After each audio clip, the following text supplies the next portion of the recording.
Hey, it's Luke here. I'm a spiritual therapist and I help people to heal from the suffering of their minds and find peace. In today's video, I want to talk a little bit about one of the core components to the Buddha's teachings and how it can be such a transformational thing in your life when you fully understand it. It will bring so much more peace to your life. It will help you to quieten your mind, bring more rest into your being, and it will also help you to understand yourself better, the universe better, and what people used to call God.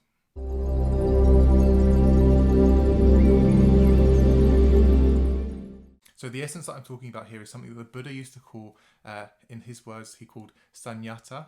Sunyata means, when translated over to English, it could be translated to quite closely emptiness, or as Eckhart Tolle very helpfully translated it to, spaciousness. Okay, so Sunyata means spaciousness, formlessness, no thingness, emptiness. So the reason why this is so important for us, particularly in the West, and it's also going to point you to the reason why science is finds it very difficult to understand the concept of God and things like that, is because there is two key components to the universe. There is form, things, and there is also space, formlessness, the space in which form appears. Okay, now when I say that, hopefully it makes a lot of sense. So in order there for me to put something into this cup, right, firstly it has to be empty for me to put this pen in, right? That's the basic essence of what the Buddha was pointing people to. It was the space, the emptiness from which form appears into. Okay, now for the West, just primarily in the West, but all over the world as well, primarily humans are so focused on things, form. All they can see is the body. All they can see is their thoughts. We can say that as thoughts are kind of things, right? They're formations. They exist. They form into this world.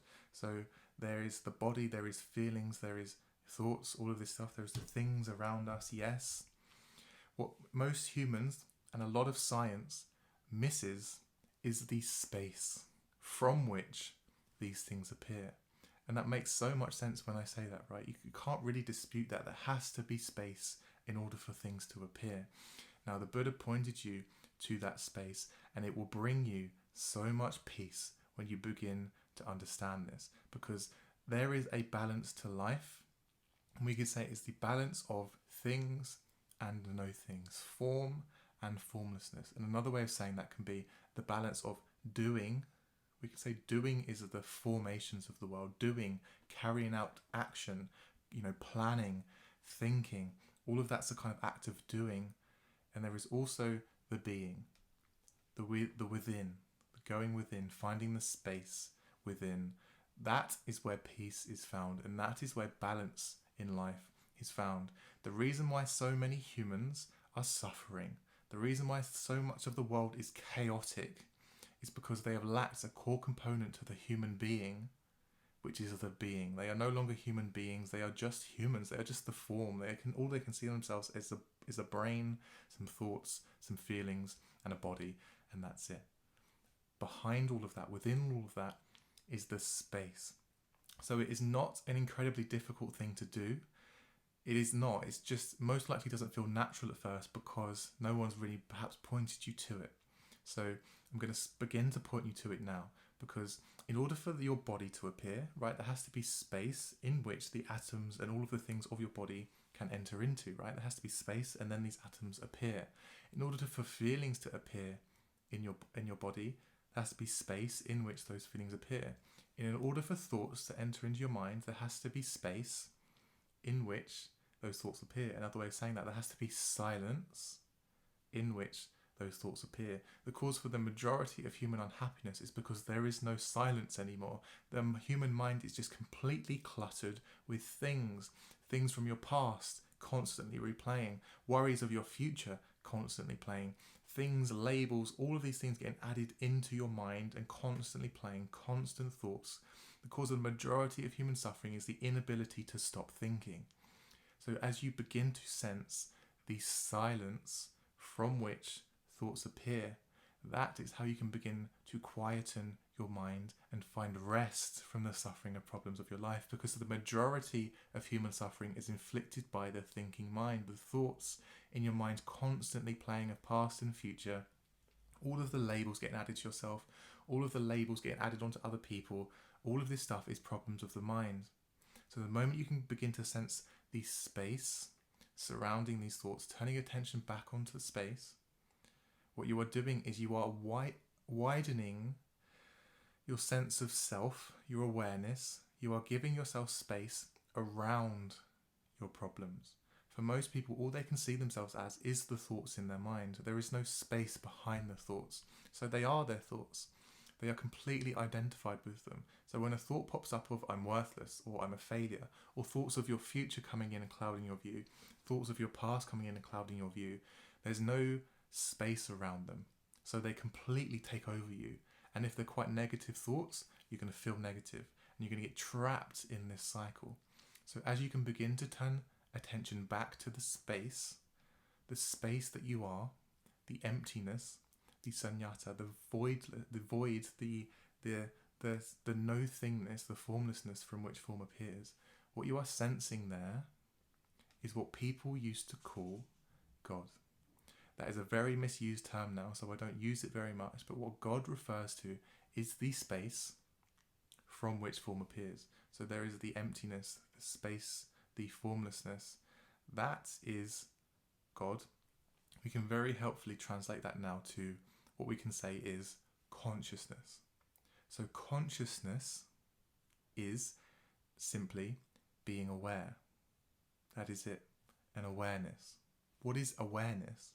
It's formless observation. So many humans cannot sense awareness anymore because their mind is making too much noise. There's too much clutter, too much things. There's no essence of the no thingness within them, the formlessness, the spaciousness. So what you're doing is when you can begin to sense the space, the silence of your mind, what you're doing is you're widening what we can call awareness or consciousness within your mind. You are becoming more conscious. You are growing in consciousness. And as you begin to grow in consciousness, it is consciousness that gives you freedom to step out of the thinking mind, because consciousness does not need thought. There is consciousness, just an awareness, a present I amness. I am here, I am looking, I am observing. This is how all other animals live. The dog doesn't think, it's just conscious. It just is. It's just looking at the world. We humans constantly interpret it. We look at things and label them good or bad, right? We look at ourselves and label it good or bad. We look at things and instantly add a label to it. That's a tree. That's a table. We can't see the world anymore. We're looking at thoughts about the world. We're looking at dead thoughts about the world rather than seeing the aliveness and fullness of the world itself. This is what Jesus called the fullness of life. Being able to experience the world consciously rather than constantly looking at the world through the conceptual understanding of the mind. So my question to you is now, can you begin to turn attention onto the space that you are, the space in your body, the space in your energy field of your body, so the emotions, and the space in your mind? So you can pause this video if you need to. And my question is, can you listen to the silence of your mind, the silence from which your thoughts appear? So you can pause the video if you need to. Can you just pause the video, close your eyes, take a breath, and experience, listen to the silence from which your thoughts appear? Give it a go. Hopefully you gave that a go and you can begin even briefly to just briefly touch on what I'm pointing you to here. It is the formless awareness. So as you begin to start changing some of the terminologies that people used to use, you begin to understand what they were actually referring to. The reason why people don't believe in God is because they don't even know what these people were talking about. There's no man in the sky, right? That's what the mind heard, and then people heard that and then pictured a man in the sky controlling our behaviour. It's not what they ever meant. So just don't worry about that word if you don't want to. I use the term being or consciousness. It's just the present awareness. It is the present awareness that is observing and looking at the world. So most people think that consciousness is a unique experience, that you have your own consciousness. It's not the case. Consciousness just is. It's the space of the universe. It's the space in which the universe appears. That is consciousness. Consciousness needs no time. It just is. So you can replace the word God with consciousness if you like. It's not individual to you. When you can begin to go look within and experience it for yourself, you begin to recognize that there is a oneness to everything. Every atom and every cell and every molecule of your body is made up of the stars, the planet, and the universe. All of these things have come together and formed this little body that you are, and then consciousness enters into the body and experiences the world. And then when the form dies, the body dies, that consciousness then leaves the body and returns back to source. There's a few, we don't know that for certain, of course. There's a few different teachings that argue different things. Some people say that the consciousness just remains, so the consciousness just begins to permeate the rest of life. Some people say it returns back to source. Some people say it moves on to somewhere else. I'm not too certain of what I believe at the moment, so I'm still sitting with that and letting that grow within me. But you can look within yourself and see which one feels right to you. But as you begin to be able to turn attention, awareness back on itself, what you are doing, this is how you become more conscious, by the way. This is how you elevate your levels of consciousness, is by turning consciousness back on itself, because consciousness, awareness, is the giver of life. That's what life is. Awareness, that's what people say, when you what you hold your attention on grows, right? You hold your attention on all of the things that are wrong with your world and your life, the things will get bigger. Turn attention to gratitude and things that you're grateful for, and these things will grow. Do you hear what I'm saying here? It's awareness. What you hold your awareness on grows. Awareness, consciousness, is the giver of life. That's the essence of all spiritual teachings. Consciousness gives life. So what you do is, when you can sense the space that you are, the space in your mind, the space between your thoughts, the space between your emotions, the space between your body, the natural state of consciousness is peace, stillness, and love and joy, and these sorts of feelings that do not come from chemicals in your body and thoughts in your head. They are, peace isn't an emotion. I say that a lot. Peace is not an emotion. Peace is who you are. Emotion, the word emotion means to disturb. That's what the word means, to disturb. So emotions are things that disturb your natural state of peace. So even positive emotions, yes, they can be nice, but they are nothing compared to the blissful state of being one with your presence, with your essence of who you are. So what you're doing is, when you're turning awareness back on itself, how do you do that? One way, listen to the silence of the mind, allow your breath to anchor you, and listen to the silence from which your thoughts appear. Just turn your attention onto the space surrounding your thoughts. As you do that, even if you do it for a second, you are widening the space between your thoughts. So as you begin to turn awareness back on itself, begin to sense the present I amness that you are, beyond the thoughts of your mind, beyond the feelings of your body, beyond the body itself. There is a formless presence experiencing all of those things. As you begin to sense it within yourself, what you are doing is causing it to grow. Because awareness, what awareness focuses on grows. So if you're constantly focusing on your thoughts are going to continuously grow. They're going to get faster and faster and faster.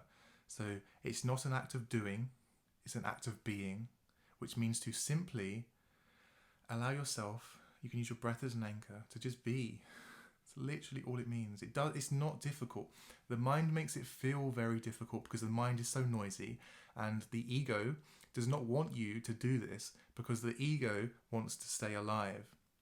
All of the time you're giving ego attention, it is living, it is feeding off of it, and it's continuing to go, and the ego wants to survive, but the ego now needs to die out. So it's not a difficult thing to do.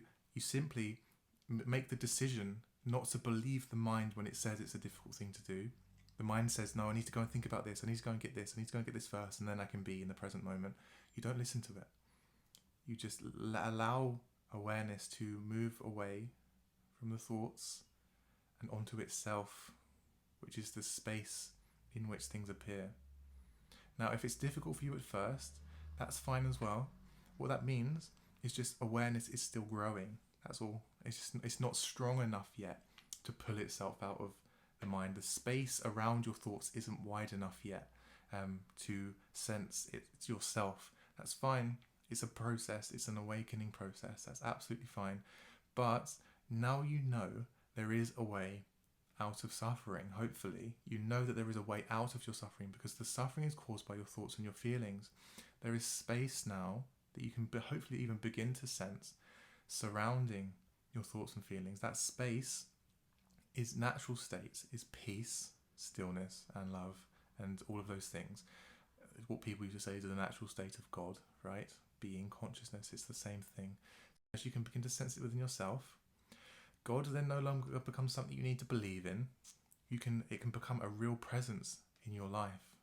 As you begin to sense awareness, consciousness as who you are, that is what will give you rest from your suffering, because the suffering is being inflicted by your thoughts and your feelings and all of the things of this world. Yes, they need to be honoured. I'm not saying you don't have problems. Yes, they need to be honoured and they need to be dealt with. But can you give yourself space surrounding your problems, the space of peace that surrounds the problems of your life?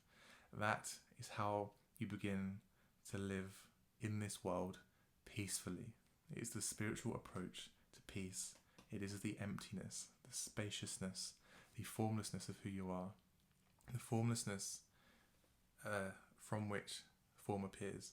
So this is why science will very unlikely in the next, it may do, start to study God and understand God, and it's why many people, Richard Dawkins and all of these people, I've read the book, they can't grasp God, and the reason why is because they're trying to think about God. Being, God, consciousness has no form. It's not a thing. Science is the study of things, so it can't grasp it. Even the mind can't grasp it. Only you can. Who are you? You are not your thoughts, you are not your body, you are not your feelings. You are the space in which all of these things appear. You are the universe, the universal consciousness experiencing itself in a human body. The radio analogy is a really nice thing to just touch on here. A lot of people think that the body produces consciousness. If I ask you now, an alien comes down to the universe and sees a radio and it's producing music, and you smash the radio and it stops, what would the alien's first instinct might be? The radio was producing consciousness. We know that wasn't the case. The sound of the music coming out of the radio is somewhere else, and the radio is merely tuning into it. That's the radio theory of consciousness. Consciousness just is. It is the spaciousness surrounding form, surrounding, within, between form, including you, and then your brain tunes in to consciousness. Consciousness begins to enter into you through the mind and perceive itself through your bodily senses. Consciousness itself, it just is. So the accurate way of saying it is, the body doesn't produce consciousness, the mind doesn't produce consciousness. Consciousness created the body, consciousness created the mind. Now, why should you believe that? You should go within and sense it for yourself. Can you sense the consciousness that you are? Can you sense that it has no form?